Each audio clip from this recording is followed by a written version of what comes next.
क्या हाल है दोस्तों? क्या आपको पता है कि कंगारू पीछे की ओर नहीं चल सकता? या फिर ये कि टैक्सी की रंग पीली क्यों होती है? अगर पता है तो बहुत अच्छी बात है। मगर इस वीडियो में मैं जो आपको फैक्ट्स की नॉलेज देने वाला हूँ, उससे आपकी जिज्ञासा पूरी तरीके से खत्म हो जाएगी। और अगर आप हमारे चैनल पर नए हैं तो सब्सक्राइब ज़रूर करें हमारे चैनल हर एक फैक्ट्स को। चलिए इसी के साथ शुरू करते हैं। 1907 में क्या हुआ ना कि एक कार सेल्समैन जिनका नाम जॉन हार्ट्स था, उन्होंने यह देखा कि उनके पास डिमांड से ज़्यादा कार्स आ गई हैं, तो उन्होंने एक टैक्सी बिजनेस शुरू करने का फैसला कर लिया। चूँकि टैक्सियों को बाहर खड़े होने की ज़रूरत थी, इसलिए पीले रंग को चुना गया। यह बात शिकागो यूनिवर्सिटी द्वारा किए गए एक सर्वे का नतीजा था, जिसका रिजल्ट यह निकला था कि येलो यानी पीला रंग सबसे आसान रंग था। हार्ट्स की शिकागो येलो कैब कंपनी पहली टैक्सी कंपनी थी जो अपने तरीके से ही अपने रंग के वजह से फेमस हो गई थी। यहाँ तक कि जब इस एंटरप्रेन्योर ने 1953 में हार्ट्स कॉर्पोरेशन नाम से कंपनी खोली, तो उन्होंने अपने नए लोगों में भी पीले रंग का इस्तेमाल किया था। अगर आपके नाखूनों में भी वाइट स्पॉट्स हैं, तो इस कंडीशन का नाम है लिकुनचिया। इस कंडीशन के हिसाब से ना हाथ के नाखून या फिर पैर के नाखूनों पे वाइट सी लाइनिंग हो सकती है या फिर स्पॉट्स भी हो सकते हैं। यह बिल्कुल ही कॉमन सी चीज़ है और इस कंडीशन से कोई भी नुकसान भी नहीं होता।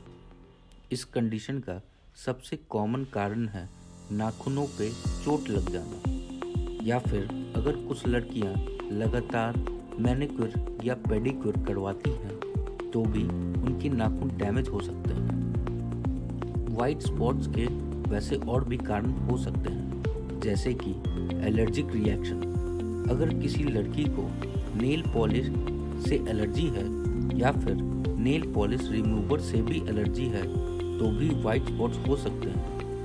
और एक कारण है फंगस, जिसके वजह से पैरों के नाखून पे कई सारे वाइट स्पॉट्स आने लगते हैं। खैर, ये तो एक्सट्रीम कंडीशन हो गया, लेकिन अगर आपके बॉडी में मिनरल्स या फिर विटामिन्स की कमी है, खासकर जिंक या फिर कैल्शियम की, तब तो आपको लगातार वाइट स्पॉट्स आते रहेंगे। रेलवे के ट्रैक्स पर अक्सर आपने छोटे छोटे पत्थर और गिट्टियां देखी होंगी। इन्हें कहते हैं ट्रैक बैलेस्ट। ये पटरी पे भी होते हैं और पटरी के आसपास भी बिखरे होते हैं। इनका काम होता है पटरियों को हिलने ना देना अपनी जगह से। जितने स्पेस में यह बिखरी हुई होती हैं, इन पटरियों को हिलने भी नहीं देती हैं जब ट्रेन इनके ऊपर से गुजरती है। यह जो ट्रैक बैलेंस होते हैं ना, यह किसी भी पत्थर से नहीं बन सकते।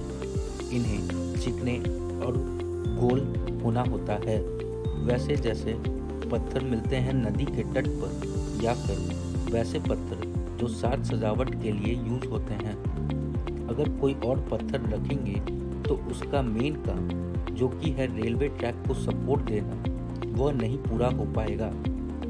इसके अलावे और भी काम होते हैं इन पत्थरों के, जैसे कि यह रेलवे ट्रैक के पास घास फूस पैदा नहीं होने देते, जिससे ज़मीन कमज़ोर पड़ सकती है जिस पे रेलवे ट्रैक बिछी हुई है। इसके अलावे ट्रैक बैलेंस बारिश के वक्त भी ट्रैक पे पानी नहीं जमने देते, जिसकी वजह से ज़मीन गीली हो सकती है।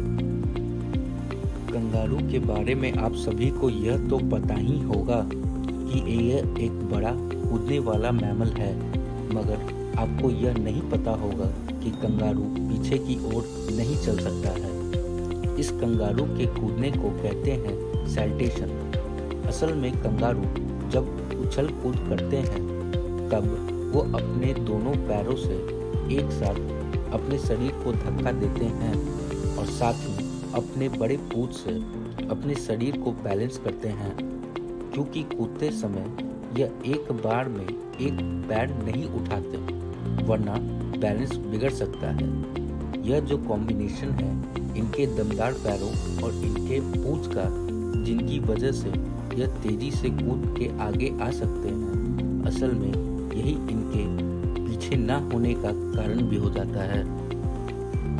पिज्ज़ा बॉक्स का स्क्वायर होना, इसके बजाय कि पिज्ज़ा तो खुद गोल होती है, इसका जवाब बहुत ही आसान है और पिज्ज़ा बनाने वालों के लिए बहुत ही सस्ती भी होती है।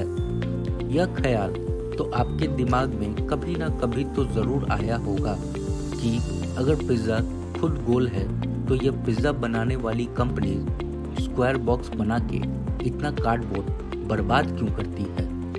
असल में स्क्वायर बॉक्सेस को बनाना बहुत ही आसान है और कम महंगा भी, क्योंकि ये बॉक्सेस एक ही कार्डबोर्ड के शीट से बनाई जाती है।